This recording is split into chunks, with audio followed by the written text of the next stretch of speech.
आधीच सांगतो, माझ्या बऱ्याच प्रेम कहाण्या झाल्या असल्या तरी माझं ठरवूनच लग्न झालं आहे. माझ्या प्रेम कहाणीची सुरुवात 4थी पासून झाली. म्हणजे माझ्या बऱ्याच प्रेम कहाण्या एकतर्फी झाल्या आहेत, पण मी आपला एका म्हणून काही सोडला नाही आहे. पण आता लग्न झाल्यामुळे बऱ्याच गोष्टींवर बंधनं आली आहेत. असो तर माझं पहिलं प्रेम हे 4थीमध्ये झालं. एक गवळी नावाची मुलगी होती. छान दिसायची, पांढरा शुभ्र फ्रॉक घालून यायची, खूप हुशार होती. त्यामुळे कदाचित वास द्यायची नाही, त्यामुळेच कदाचित पुढे काही जाऊ शकले नाही. मग आमच्या शाळेत मुलं मुली एकत्र बसण्याची पद्धत निघाली. तेव्हा एक छान सुंदर मुलगी माझ्या शेजारी बसायला आली. पण थोड्या दिवसात पुन्हा मुलं मुली वेगळे बसायला लागले आणि आमची ही प्रेम कहाणी देखील अपूर्ण पूर्ण होऊ शकली नाही. नंतर मला 5वीमध्ये पुन्हा प्रेम झाले. ह्यावेळी एक मुलगी होती, खूप हुशार आणि डान्समध्ये पण खूप पारंगत होती. ती मराठी होती, पण सगळे तिला जुली म्हणायचे. तिच्यासाठी मी एकदा सरांचा मार पण खाल्ला होता, कारण ते शिकवत असताना मी तिच्याकडे बघत बसलो होतो. असो, हे सगळे 5वीत बरं का. मग हे लहानपण संपलं आणि मी मोठा झालो, म्हणजे 7वीत गेलो. त्या काळी क्युटी लागला होता आणि प्रेम कैदी पण लागला होता. मग माझा एक मित्र 10वीत शिकत होता, त्याच्या बहिणीवर मी प्रेम करायला लागलो. त्या काळी आमच्यावर वरील चित्रपटांचा खूप इन्फ्लुअन्स होता. मी आंघोळीला जाताना ती तिच्या बाल्कनीत यायची, अशी ती मला आवडायला लागली. अलीकडे समजलं तिचा डिवोर्स झालाय आणि तिला कसला तरी ट्रीटमेंट चालू आहे. असो, ती बिचारी किती छान दिसायला, अजूनही तिची ती बाल्कनीतली छबी मनातून जात नाही. मित्राच्या धाकामुळे मी काही पुढे होऊ शकलो नाही. असो, मग आम्ही थोडे अजून मोठे झालो, म्हणजेच 8वीत आलो. मग आमच्या समोरच्या घरात साळुंके म्हणून एक जण राहायला आले होते.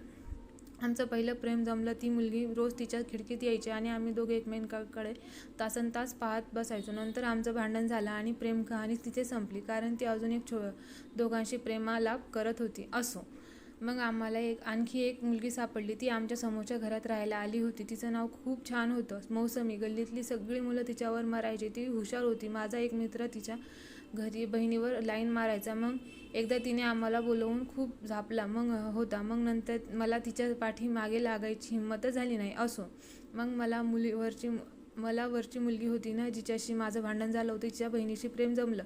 ते पुढं तेवढ्याच आमचं घरचं शिफ्ट झालं आणि हे प्रेम अधुरं राहिलं. असो, मी आता 9वी आलो, पण मला शिक्षणासाठी बाहेर गावी जावं लागलं. आता मी 12वीत गेलो होतो. एका लहानशा गावातून एका मोठ्या शहरात आलो. तिथे मला मायेची माणसं कमी आणि व्यवहारी माणसं जास्त भेटली. इकडे मात्र मला उथळ प्रेमापेक्षा संवेदनशील प्रेम काय असतं ते समजलं आणि प्रेम ह्या विषयात माझा अनुभव मोठा झाला.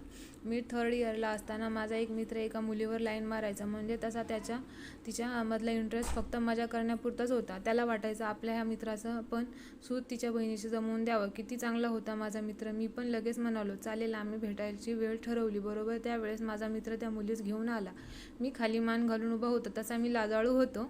थोड्या वेळाने मी माझी मान वर केली आणि उडालोच. ती मुलगी खूपच लहान होती. ती मुलगी 9वीत होती आणि ती सुद्धा तयार झाली होती, कारण ती तसा बरा दिसायचा, गोरा आणि घारा. तिला बघितल्यावर मी गारच झालो. एक 9वीतली मुलगी माझ्यावर प्रेम करायला तयार होती. इकडे माझ्या आयुष्यातला टर्निंग पॉईंट आला. तेव्हा खरं मुलींचं मन समजायला लागलं. त्या निरागस असतात, ही खूप जुनी गोष्ट आहे. आजकालच्या मुली खूप उथळ असतात, त्यांना सहवास हवा असतो. तशा आजही काही मुली असतील, काही म्हणा, पण त्यांची संख्या नक्कीच कमी आहे. मी माझ्या मित्राला जायला सांगितले. तिला म्हणालो, तू खूप लहान आहेस गं, तू आता स्टडीज कंप्लीट कर. तू इंजिनिअरिंग कंप्लीट केलंस की मी तुझ्याकडे येईल. ती काय समजायचं ती समजली. मी काही पुन्हा तिच्याकडे गेलो नाही. त्याच्या पुढे मला आमचा इलेक्ट्रॉनिक्सचा मॅडमशी प्रेम झालं.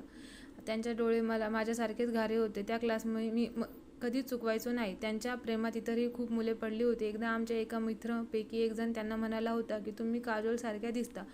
तो मुलगा नंतर मॅडमच्या जवळच पासही नंतर दिसला नव्हता. असो, ह्या प्रकारामुळे माझं ते प्रेम शोल्यातल्या बच्चनसारखं अधुरं राहिलं होतं. माझं पुढचं प्रेम हे थोड्या परिपक्व वयात झालं, जेव्हा मला माझा पहिला जॉब लागला. ती खूप छान मुलगी होती, शिल्पा तिचं नाव. 1 वर्ष ती बिचारी माझ्या मागे लागली होती. मला तिच्या फिलिंग समजल्या नाहीत, पण खरं प्रेम असल्यामुळे ते जे म्हणतात ना, दिल में कुछ होता है, तसं व्हायचं. तिच्याबद्दल खूप प्रोटेक्टिव्ह झालो होतो. मेहदी हसनच्या गझल ऐकू लागलो होतो. तो पण असेल कदाचित. तिच्याशी बोलताना खूप घाबरायचो. ती पण आधी मला प्रतिसाद द्यायची, पण नंतर काय बिनसलं माहीत नाही. ती माझ्या एका मित्राबरोबर फिरू लागली, पण अजूनही ती मला आठवते. तिला त्या मित्राने देखील सोडलं. आज तिचं लग्न झालं आहे. तिला एक मुलगी आहे, पण ती तिच्या आयुष्यात सुखी आहे आणि मी माझ्या आयुष्यात. धन्यवाद.